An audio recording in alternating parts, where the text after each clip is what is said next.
Welcome to the Wiser Wealth Management Roundtable. We believe the best financial advice should always be conflict-free. I'm your host. Guiding you to financial freedom is my co-host today, Robert Swarthout. Hi, Robert. Hey, good morning. We are doing this new series now. Once a month, we're going to focus on cryptocurrency, digital assets, lots of names that we can throw out there to call the same thing, blockchain. It's always interesting to prep for these. I feel like I learn something each time. But why don't we do a quick recap? So it's been about 4 weeks since we last got together. What's happened with just price movement? Yep. So Bitcoin, we last met on October the 20th. We'll say that, be clear. Bitcoin was at 63,812. Today is at 56,739. And that's November 23rd, because this will play, I guess, next week. Yeah, today is, date's important again. Ethereum was at 3,861.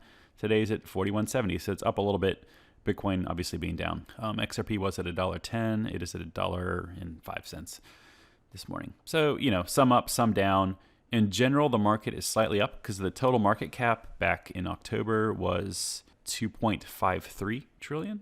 And today it's 2.64. But largely the market's been sideways for the last month. Bitcoin obviously has been up and down in that period of time. It did set a new all-time high back on November the 10th of 68,769. It has since pulled down roughly 23% from that. And it's interesting, if you look back in 2017 when Bitcoin went from $600 to begin the year to 20,000, everybody's going nuts at Christmas time. Right. There was 2 times in that last Q4 that year, it pulled back 23 and 24% at 2 different times. So this is par for the course, I guess. Well, it's definitely a volatile investment. Mm-hmm. You said the market cap is at right now at 2.64 trillion. I guess in comparison, if you think about it, Apple, single company, obviously a very big company, has a market cap of 2.5 trillion. Mm-hmm. So just to put that in perspective. But it is not to say that the total market of crypto is small. It's just saying that it's come a long way very, very fast. Yep. The S&P 500 has a 40.3 trillion market cap. The entire world is about, of equities, stock, 92 trillion. Global bonds are 119 trillion. So 2.64 trillion is still small, but it's growing. It's growing. I mean, I think at a very fast rate. At the depths of the COVID crisis back in March of last year, I think, if I remember correctly, the market cap was 350 billion. So it's roughly a 7 to 8x or from that. But you're right, it is in the finance world, it is still peanuts. So when you look at the makeup of crypto, 46% is what probably is a household name now, which is Bitcoin. Mm-hmm. A lot of people still are struggling with what's its purpose, right? but that's one of right now. It changes daily. 13,285 different digital assets or coins or crypto or however you want to describe it, I guess. I don't know if that number ever goes down. Every day new things are launching, but I don't think that a crypto goes away necessarily. So I guess I would need to counting higher. It's it's ticking higher.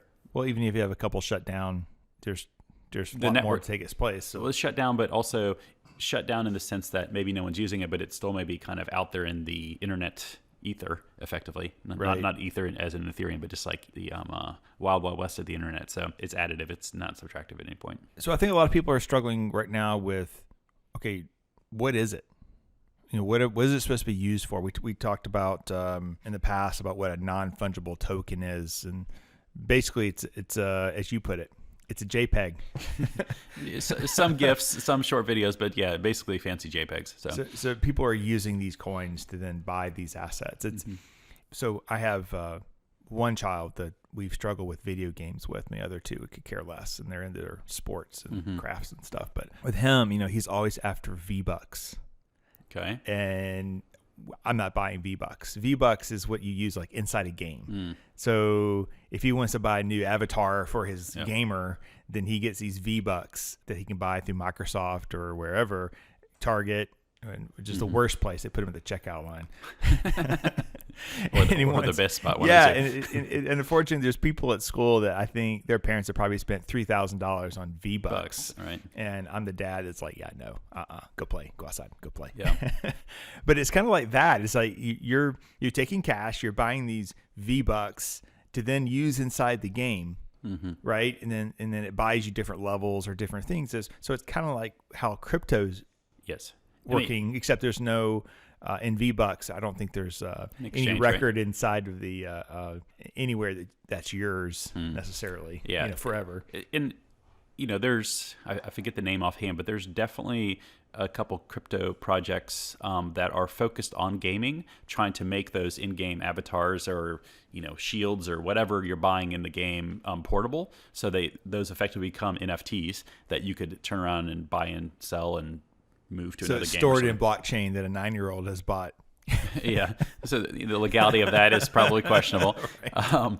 But the I guess the portability of it and making it where could be a marketplace that you could sell them in, not just that's owned by the gaming company, or that you could go out to in quote unquote open market, or maybe you can transfer one shield for a different shield on a different game. I don't know. Right. I'm not a gamer, but so there's interesting things being done. But then for a long time we kept hearing that Bitcoin is supposed to be the new gold. It's liquid gold or virtual gold, whatever you want to call it.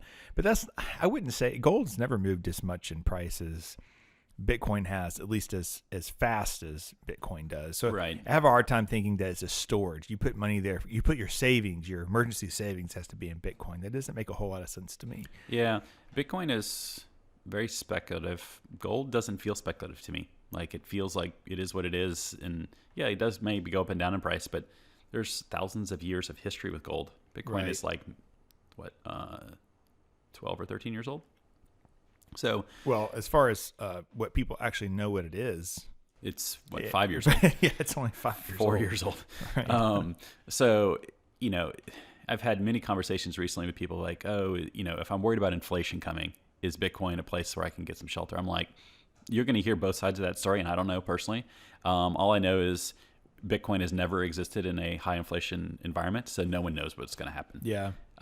People can speculate all day long, and you can basically, based upon their answer, you can tell if they're for or against Bitcoin very quickly.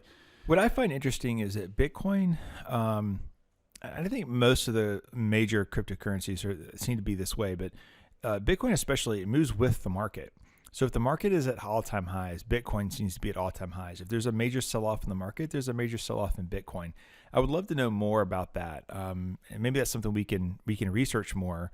But I think it probably has something to do with flows. I mean, the rumor in the crypto community is when the market's down and people are getting margin calls on that side, they're going to go to maybe markets that are really liquid and that are speculative, and they just get their cash to go cover a margin call. I don't know if that's true. That's a lot of people borrowing money to invest in stocks, which I will add, that's a very bad thing for most people. Yes. But so, for the longest time, people wanted to believe in the crypto community that it was in some ways inversely correlated to the market. I'm like, but the stock market generally goes up. Like, I would actually like it to be relatively correlated personally. Right. I'm not looking for the I think the inverse 7 out of 10 years, typically the market is up. Right. So yeah, if you had something that went down when the market was up, that would be bad. Those are long bear markets if you're Right. looking for the inverse there. But I think that narrative of it's inversely correlated was put to bed when COVID markets crashed and everything crashed. It was just kind of like, okay, no, you can't legitimately make that argument, in my opinion, anymore. Right. So again, we would own Bitcoin because we feel like the Bitcoin would be something. It's going to be something in the future, a part of our lives that we don't maybe fully recognize yet. I would swap Bitcoin with crypto there. Bitcoin is definitely the first mover. It has the biggest market cap. It's the name brand, effectively. Right. Long term, what's its utility? I'm a utility guy. Like, I want to know what something's going to be used for. I'm not just here to speculate. I'm not buying NFTs because they're cool JPEGs. That's not who I am. Right. I want to know why a token, they call them the L1 networks, like what is the utility of those networks? And there's not tons of it right now, admittedly. It's a lot of, basically crypto's all speculative. I mean, like, if people try to pitch you anything else right now, they're selling you something. But, long term, it's, like for instance, XRP, Ripple wants to use it for cross-border remittance. Ethereum is used to run smart contracts. Smart contracts can be a huge variety of things, whether it's making sure that, it's basically a paper contract written into code, and there's no person that actually has to execute it. It's based upon data inputs that does it. So it's trustless. So as trust erodes in society, crypto becomes more of a draw, in my opinion, because it's just everyone's playing by the same set of rules if you're buying into a particular network. So yes and no. I mean, currently, same set of rules, yes, but I guess what I see now is a lot of manipulation of the price. Yes. Yes. Yeah. And so you have to understand that when you buy even Bitcoin or Shiba coin, if you're a listener, you know what Shiba coin is, then Please don't. You're an expert. Yeah. But basically, it's unregulated. Correct. So you're taking a lot of risk by owning any type of digital asset such as this or crypto. So you just have to understand that can you lose everything in a crypto? I mean, especially the no names, the stuff that there's a chance. Effectively, yes. But I would say with Bitcoin, the big top four, or even top 10 potentially. Yeah. I don't really necessarily see that. Okay, I mean, it might be worth less. So it's not like we're talking about things going out of business, but what's going to happen? What I see the risk is most investors are emotional, and they take the wrong action. So what they do with the S&P 500 is probably no different than what they're doing with crypto, or potentially. Yeah. So you have so much volatility. You can put $500 in, and then a few hours later, it could be worth $250. Or $1,000. And then you go, right. But then you go, oh my gosh, I lost. Okay, I'm going to get out. And then price goes way back up again. What do? They buy more at the top, and then it goes back down, and they sell more at the bottom. So it's almost like something you have to say, this is kind of a neat concept. I've read about it. It could be something really big in the future. I'm going to put $10,000 in this, and you just wash your hands and walk away. Yeah. Yeah. You buy some diversification. You buy the top 3, top 4, top 5, something, and walk away. Not only do I buy crypto for the long term, I do some crypto trading. I've learned a lot about my own personal psychology when it comes, just like you were talking about the ups and downs. You get those ups and downs in the stock market at a much slower pace. Like, it takes months, years to kind of learn. I think the lessons you can learn in crypto in 3 months. Right. I mean, it's, like I was saying, Bitcoin's down 23%. I mean, what was the crypto? What was the COVID drawdown? 30-something percent? 32, yeah. 32%. Well, you got there, and that was just a small little blip on the way up, basically. Right. The crypto world. So it's just, I've learned to, almost detach from it, find it entertaining. I laugh at it when it's yeah, you can be grumpy about it because you're like, oh, my portfolio is down X number of dollars. But at the end of the day, those are the opportunities when maybe you have some cash in the sidelines. That's when you buy. Like, right. So those are some of my best trades. I've added to them during these drawdowns, and it's kind of like, I'm not happy in the moment, but I'm happy a couple weeks later or a month later, whatever it may be. Psychology is interesting. So how we invest in it is challenging as well. So as a financial advisor here at Wiser Wealth, we don't invest in any kind of crypto. It's not because I think it's a bad investment. One, I think our client base, which is more slow and steady, wins the race, right? That's always been our philosophy. We use low cost index funds. Average cost of our portfolios is less than 0.1%. Everything trades for free, right? Always tell people you're not paying for asset management. Asset management is free now. You're paying for planning. That's the part that most people are missing. The reason why we don't use it is because there's not a good vehicle for that right now. If we have qualified investors, net worths over $1 million, excluding their home, you can get into the Bitcoin Trust, but it requires a lot of paperwork. You're paying over a 2% expense ratio, and you're paying a 20% premium to buy Bitcoin on some days. Yeah, GBDC in particular. We're correct. Then now we've launched this or ProShares with the Bitcoin Strategy ETF, BITO is the ticker. It launched in October with lots of fanfare. CNBC had the price posted on their front page for several days, but it's down 14% or almost 15% since its launch. Since its launch, Bitcoin's down about 4.5%. So what I find interesting in this is, once again, the market, meaning providers, along with the SEC, has provided a product that I think is confusing to investors. That when you buy BITO, you're not actually buying Bitcoin. You're buying the future price of Bitcoin. You're buying future contracts. Mm-hmm. You don't actually own anything. Right. So, it's no different than low volatility funds, especially leveraged ETFs when they were launched back in 9 and 10, that people didn't read the prospectus and didn't understand how it worked. And so they bought an inverse fund. So if the market goes down, it goes up 3 times that. Mm-hmm. But yet they lost 16% in the financial crisis. And they're like, I don't understand. The market was down. It doesn't reset annually. It resets daily. Mm-hmm. There's more up days than down days. Mm-hmm. Right? Typically you have huge down days and then you have these small incremental up days. So in order for a leverage ETF to work, you have to trade it daily. You can't trade it. You have to buy it when the market opens and sell it before the market closes. Who does that, right? So again, not to get on that tangent, but we have to understand what we're investing in. And I don't think BITO hits that criteria right now.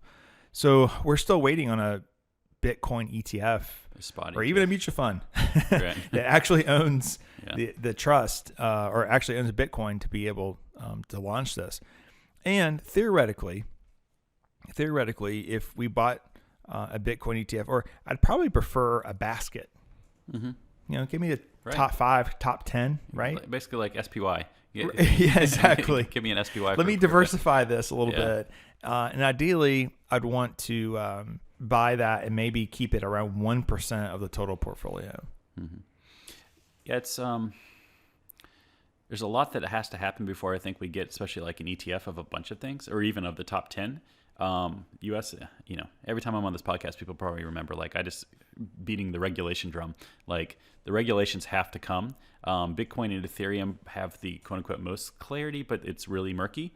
Everything else is just muddy. Some stuff as a US investor you can't even buy, but I could sign up on a South Korean exchange and I can buy them as a US customer. Like, it's just kind of like, but they don't allow US based exchanges to sell things. So it's, with 13,000 cryptos, there's bound to be these nuances, but even in the top 250 biggest ones, it's I use 5 different exchanges to do my trading. So, oh, wow. Where most people would just go to Coinbase, but a lot of the things that you're after don't exist on Coinbase. Is that right? Coinbase is nice because it's an easy on ramp to get US dollars in. It's one of the 2 on ramps I use for dollars, but Coinbase's fees aren't the lowest, but they make it the easiest to get money in. So I was just looking, Coinbase.com, they charge 0.5% per trade. So, okay. I mean, that's not terrible. Right. Especially if you're buying for the long term, you're never going to notice it. But if you already have the dollars in there. So if you wired money in or you did an ACH, you can use a debit card. They're going to charge you 3.99. Wow. They make it super easy. Yeah. And then, the fees can approach 0 if you're doing trading, which I'm not suggesting people do, but they can approach 0 with the more volume you bring. So, Coinbase is definitely the name brand. It is the only U.S. exchange that is publicly traded. You can buy their stock if you want. So that's one way to get exposure in a brokerage account to the crypto market if you're interested. So yeah, well, you have new players now. You have PayPal, which is you can buy coin through, and then I guess you can still do it at Robinhood, right? Robinhood has a very limited basket. I think Bitcoin, Ethereum, and Doge. I don't know if it's more than 3. Okay. Maybe I can't imagine it's more than 10 of them. If it is, and there was another one that you told me about a long time ago that you could still buy XRP. Oh, that would be Uphold.com. Uphold.com. Yep. That's right. So they just have decided that they're going to take the risk of doing something they shouldn't, but in reality they're doing something that's just fine. The XRP case is moving along. The Ripple case is moving along, and you're in the clear. So are the Uphold fees similar to Coinbase? They're higher. They're actually higher. Okay. Yeah, Uphold acts more like a bank than they do an exchange, and that's probably not a super clear analogy, but like they charge higher withdrawal fees when you're withdrawing crypto to a crypto network, not necessarily to dollars. Quite honestly, I don't use Uphold. in any of my trading or buying these days, but they're an option. There's another one called Kraken with a K. That's another one that I use that's got decent fees. So let's go back to the regulation a little bit. What are you seeing right now? Any big changes in the U.S. and their approach to this? Because from several standpoints, one, the legitimacy of cryptocurrencies, but the other one is even the tax surrounding it. Because right now, my understanding, if you bought Bitcoin at 50,000 and it's fallen, or say you bought it and you put in 50,000, it falls to 25,000, you sell it, you have a loss. Then you buy it right back instantaneously. There's no wash trading. Yeah, I mean, and it goes back to 50. Now you have a gain, but you just created a $25,000 loss on paper. You can't do that in securities. Correct. But you can do that in. I'll tell you, I do this once a month with my trading basket. I'll look at it and I'm like, okay, these are down. If it's down over 5% of them, I'll go through the exercise in each one of them, collect my losses because, I'm trying to offset gains that I have so far for the year. So it's like, yeah. But yeah, it's the same tax treatment as stocks in the sense, but you can actually do wash trading on top of it. So you get your short and long-term gains. At least on Coinbase, what I find is they don't readily tell you what your basis is. You almost have to track it yourself. You really do. Even if you're staying only on Coinbase, they're not going to tell you, at least not in a super clear way. I do use outside software that helps from the tax side. So it pulls in data from all the exchanges because I might buy it on one exchange and for some reason move it to another. Oh, yeah. So good luck keeping track of basis. Right. So this kind of does all that. And at the end of the year, I forget what the form number is, but like produces a tax form number you can give to your CPA. So yeah. It kind of helps you give you guidance because like throughout the, within a trade or throughout the year, you want to understand where you're at with basis for each one. You're like, oh, I'm down or I'm up or, you have buying at different times. So what is your cost really? Right. All that good stuff. So, but it's, regulations are interesting because Congress is starting to, I wouldn't say they were sleeping before, but they're starting to wake up now. You're starting to hear more so senators from I think the Financial Services Committee be vocal about it, really towards the SEC because we have this futures ETF for Bitcoin. We don't have a spot ETF, and that's what really everybody wants. And then once that happens, then I think you'll start seeing a spot Ethereum ETF, and it'll really start opening up. But the SEC's like, nope, we're not doing it. They had 2 applications that were submitted after the first Bitcoin futures ETF launched, and they were immediately denied. So I don't know if it's political. You could make all sorts of reasons up, and maybe some of them are true, but Congress is slowly starting to pay attention, and they have a lot of learning to do. They're not the most tech savvy people most of the time, and this stuff can get technical. And then you wrap in like the IRS wants their stuff, the SEC wants to govern everything. There's a bunch of nails out there for their hammer, is the way they see it. I almost wonder if they're looking at it from the standpoint of if you create a Bitcoin ETF, I can't imagine how many inflows like. The AP, that's the authorized participant that creates liquidity for these markets. Think about it. Not only do you have to buy, but it actually has to physically go out and buy Bitcoin. Like I don't even know how you would do that in a very efficient. I mean, Bitcoin is the most liquid market of all crypto, and it would be rocky at first. There's no doubt. I'm going to get a little over my skis here, but it would not push the price. That event alone, you think would drive the price? You would think. Every time I think I understand how prices move, I'm wrong. It would take some institutional trading. Not individual investors can run things up. We see that with the meme stocks, sure, right? Yes. But you think about institutional involvement in a Bitcoin ETF. The volume of dollars or money coming in would be tremendous. Yeah, you're talking about billions a day. I mean, again, the whole market cap is $2.64 trillion of all crypto. I think if we fast forward 10 years from now, there's is the top 50 have at least $1 trillion market cap apiece? Probably. I think we're super early in on this thing, but it's a lot of money sitting on the sidelines because they need some clarity from Congress, really, not from the SEC, some regulations put in place. And I think it's just going to come much slower than everybody wants. In some ways, I actually feel like the slowness is good because we don't want to rock the boat too hard of the financial market and cause a problem. Right. You're trying to get this one little dessert at the end, but the whole thing goes kaboom. So there's a quick little article. I think I saw it on Instagram somewhere, but this guy had a Lamborghini, early investor in Bitcoin. So his effective cost to buy a Lamborghini was $116. Good for him. That also might turn into be the most expensive Lamborghini ever, too. Right. On the other side, if it keeps going. But yeah, so yeah, very interesting. I think we're probably beyond that as far as Bitcoin goes. Yeah, correct. But there still could be, as we find a use for that and what the purpose of it is. Yeah. Then obviously I still think this could be a good investment. But yeah, it's just hard as an asset manager. It's really hard to jump on that bandwagon.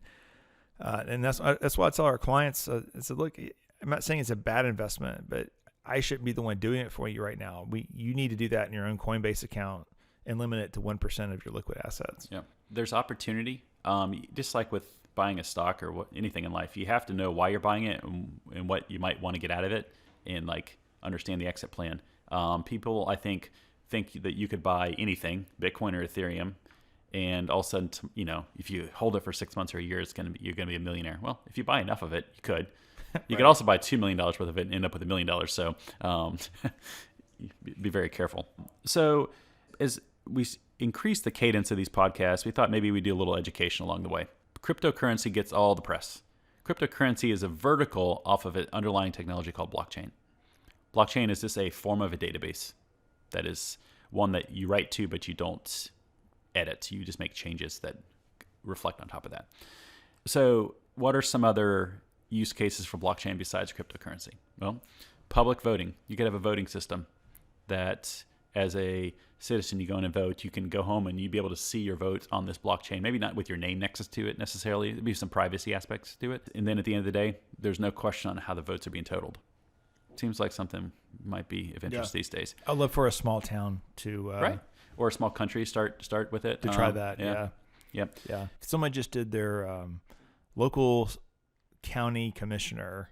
This seems like the perfect thing for Silicon Valley to do, quite honestly. Yeah. Another one is supply chain management. There's a crypto called VET, V-E-T, so VeChain is their name, that they're running a pilot. Their whole thing is helping corporations track things through the supply chain and into stores. So the use case that they kind of talk about is sometimes you'll hear on the news, oh, well, the grocery stores are having to get rid of all these green peppers because there's salmonella or something on them. There's a lot of waste that happens because they're trying to get rid of a problem, but they don't really know how widespread it is. Mm-hmm. In this VeChain world, they would track each row of produce, green peppers coming from the field and kind of where they all went, and they would know exactly which stores they had to get rid of the green peppers in. Silly, but probably effective in a world where food is becoming well, with a good point of sale system, they could actually call the person who bought it. They could. I mean, if it was tied to an identity, that's a great point. I hadn't even thought about that. And if you have a smart fridge, it could just like laser zap it out of your fridge or something. This is similar and basically an NFT, but property deed management. So, all the deeds for property is recorded in a county registrar somewhere. That could all get moved onto blockchain. And then when you go to buy a property, you wouldn't have to pay for title insurance because you actually know who owns that property. There's no question. There's an efficiency in both cost and speed of closings would happen faster. Vehicle title is much the same way. Healthcare records, the portability of them is pretty questionable these days, but making it, there's privacy pieces to it. I know there's some companies working on that. And in a new one that I read about just the other day that really intrigued me was initial litigation options. Okay, that's a bit of a mouthful. So the concept here is of pooling of resources to help file a lawsuit. People are like, okay, scratching their head now. In this case, it may be like a defamation suit needs to happen, but the person that needs to file it doesn't have the money to pay for the attorney. So the idea is you would buy into this lawsuit, and any winnings that happened, you would get your pro rata share of those. There's actually a couple of these happening. I think I want to say that they were maybe in California. I forget from the article, but yeah. So it's super early days on California or Las Vegas? Maybe both. It sounds like you'd have your baseball bets, your football bets, and then your litigation. Litigation bets. Prop bet. Yeah. Right. That's funny. But the list is probably endless here. But those are just some examples. So blockchain can be used in things that don't directly touch money or aren't money, or value, I guess I should say. It's an evolving space. So. NFTs, we mentioned those. OpenSea, like ocean or sea, but OpenSea is the biggest marketplace for these. I know you looked this morning, there was like 23 million items for sale, really JPEGs again, or GIFs or videos. You use Ethereum typically to buy stuff. There's gas fees and all that kind of stuff. But, it's not some place that I spend any time personally, but it is definitely a hot part of the market. The crypto market in general is NFTs right now. So I have a guy that I follow online that he has a daughter. She's like 14 years old, and it sounds like she struggles with mental health.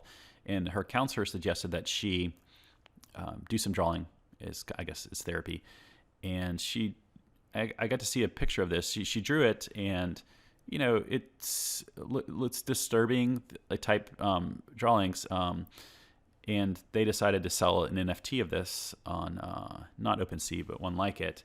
And she effectively, for the crypto that she got, she basically made $2,300, which is, for a 14-year-old, it's a lot of money. Right.